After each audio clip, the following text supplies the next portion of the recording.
What's up, Rad fam? Today we are back with some spooky urban legends from around the world, but today, to make it a little possibly scarier for a lot of you, I know certainly I find these ones much scarier, these are urban legends that are actually based on true events or have somehow come true with time. It's some spooky stuff, y'all, so let's just jump right into this nightmare fuel. So the first one we are jumping into is called Alice Killings. The story of the Alice Killings is one of Japan's most famous urban legends. Fascinating that we haven't covered this in the few Japanese urban legend videos we've done so far. It's also one of the newest urban legends though. Okay, so that's a little understandable. The legend revolves around a series of killings that supposedly occurred between 1999 and 2005. Then that's not that new. What? When was this article written? The victims had no relationship to one another, which is always terrifying to hear, right? Because that sounds like a serial killer then. And the killings seem unrelated in every single way. But of course, to tie them all together, there had to have been something, right? Well, yeah, there was. There was only one haunting similarity between all the killings. A single playing card was found by each body with the word Alice written in the victim's blood. Oh, wow. Okay, that is certainly dark. That is maximum spooky factor right there. Is this true? Because it's an urban legend, so it's like, what's really true? Because these are urban legends based on true events, but were the murders true? For an unsubstantiated urban legend, the specifics of these murders are very consistent right down to the names and grisly details of the murder victims. The uniformity of this legend, as well as its popularity, is most likely thanks to the internet. There is no evidence, however, that these killings actually took place, but whether or not they actually occurred is hotly debated on the internet. Okay, so we're not quite getting an answer here. Is it real? Is it not? If these murders took place, like, wouldn't this be something you could just look up and verify? I mean, there'd have to be police reports, right? Unless they were trying to say the police didn't want this serial killer news to be out there because it'd cause, rightfully so, mass panic. Interesting. Oh, okay. Now, if you're wondering like me, where the heck is the grain of truth in all of this? Here it is. There was, in fact, a serial killer who identified his murderers with playing cards, but he operated in Spain, not Japan. So though the urban legend says it takes place in Japan, it doesn't. So of course, if this is an urban legend in Japan, it's going to be infinitely more terrifying if you're not sure if there's a serial killer going around in your home country, right? Thankfully though, this serial killer did get caught in 2003 and was sentenced to 142 years in prison. Imagine this, you're at the mall, you're walking past the cafeteria, and then you see that the store you want to go visit, say it's a shoe store, you see it's on the second floor. So, happily wanting to go buy a pair of shoes, you hop on the nearest escalator to take you up to buy your shoes. Not much thought there. Everything seems to be going well. Oh, but unbeknownst to you, the old raggedy shoes that you're wearing currently on your feet, the ones that you so badly want to replace with new shoes, has the shoelace a little too long, so it's draping over the side of your shoe. And then as you slowly reach to the top, your long,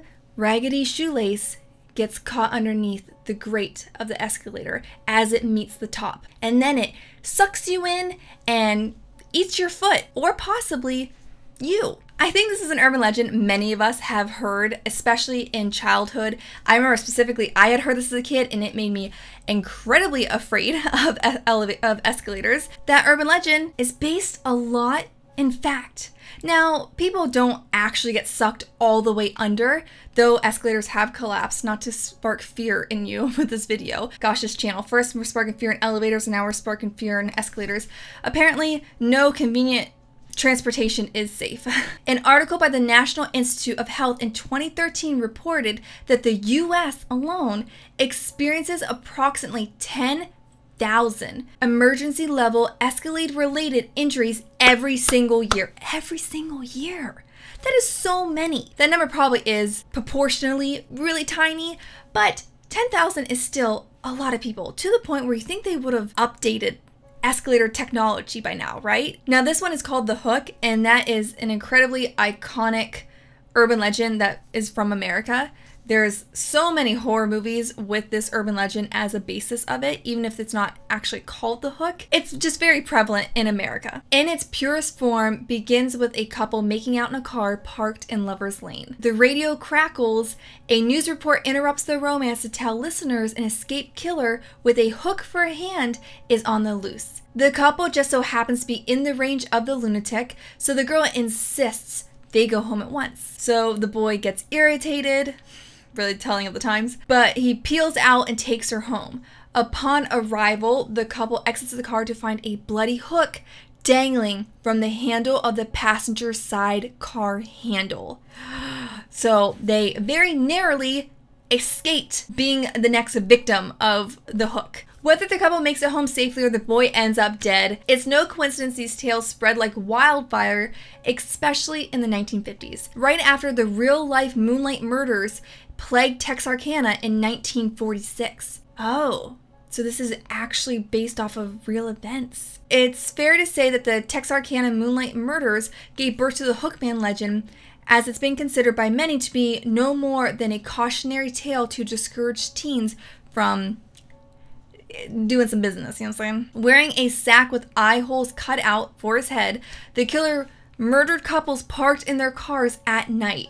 Terrified, residents scampered home before curfew each night as authorities on both the Arkansas and Texas side of the state line struggled to identify the elusive phantom killer. But they never did. The killings stopped as quickly as they began and the phantom disappeared into the night. Is that true? That is so scary. Oh my gosh, they never got caught? That's not an urban legend truth you want to hear. I want to hear that the murderer got sent to prison. Oh, okay. Now this next one is actually, it's like an urban legend, but I'm pretty sure it actually originated as a creepypasta. And this one is called the Polybius.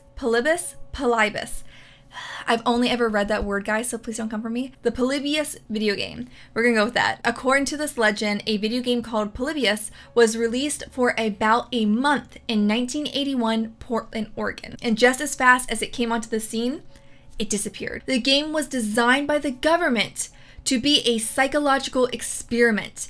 It functioned like a drug and gave its players seizures and nightmares. Seriously, guys, this creepypasta is like a classic and it's definitely worth the read. I'll actually put a link in the video description if you want to go read this creepypasta for yourself, because it is certainly creepy. Government officials would come in and extract the information from the players through the arcade machine. Though the game was almost certainly not real, there were a few video game related happenings that probably spurred the legend. One was the game Tempest, which did cause epileptic reactions and motion sickness among some players when it was released in 1981. So the dates also really align for this, so that makes a lot of sense. Another was that FBI agents did actually inspect an arcade around the same time, investigating reports of gambling. So it seems like people kind of fused those two happenings to create this very spooky urban legend. And the creepypasta, to my knowledge, was not written in the 1980s. So I wonder if maybe they lived in Portland, Oregon at this time, and then while writing a creepypasta remembered those events to create a story. Very interesting. I would like to know maybe the history of the creepypasta to see what came first, the urban legend or the story, or the same thing. Very creepy idea though, that the government is spying on kids and trying to learn how they make decisions and stuff. And the very last one we are going to dive into today is, I don't want to say like the scariest, but certainly I find it to be one of the most unsettling. And it's called murderous medicine. And you've probably heard of this one before, actually. Ever wondered if the medicine that you're taking as prescribed includes any extra ingredients? Yes, all the time. Thanks to the modern day tamper-resistant seal, you can rest assured that your medicine is mixed just like the doctors ordered. Unfortunately, this packaging was developed for an actual real-life reason and wasn't always there. In 1982, someone got into their head to inject potassium cyanide into multiple bottles of Tylenol. God, that's terrifying. After several people died in what came known as the Tylenol murders, the FDA stepped up to the plate and came out with regulations requiring all medicinal manufacturers to produce seals that were tamper-proof. Even though they're tamper-proof, always check the seal on your medicine because you never know. Not that someone's necessarily trying to poison you, but I don't know, for sanitary reasons, you know? A little bit more about the story, though, that I have heard. It's actually a woman wanted to poison her husband. God, that's so sad.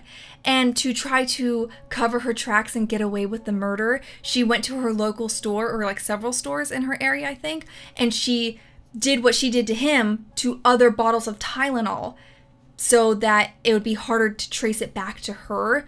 Thankfully, though, they did catch her, and I believe she did spend the rest of her life in prison, or is still in prison. I'm not quite sure of the details, but they did catch her. It was traced back to her, thankfully, and then this came as a result, which is good. I think I prefer my urban legends to be more fiction or more up for interpretation. You know, that's the fun of guessing, oh, is it real or is it not? Yeah, I prefer those ones because finding out like the real life inspiration for them is so much more terrifying and unsettling, and I don't like this one bit. But I do love covering urban legends, preferably ones that are based in fiction. Let me know down below in the comments what urban legends do you think we should cover next. I always loved getting your guys' opinions. And until next time, keep it the radness, and I'll see you real soon. Bye!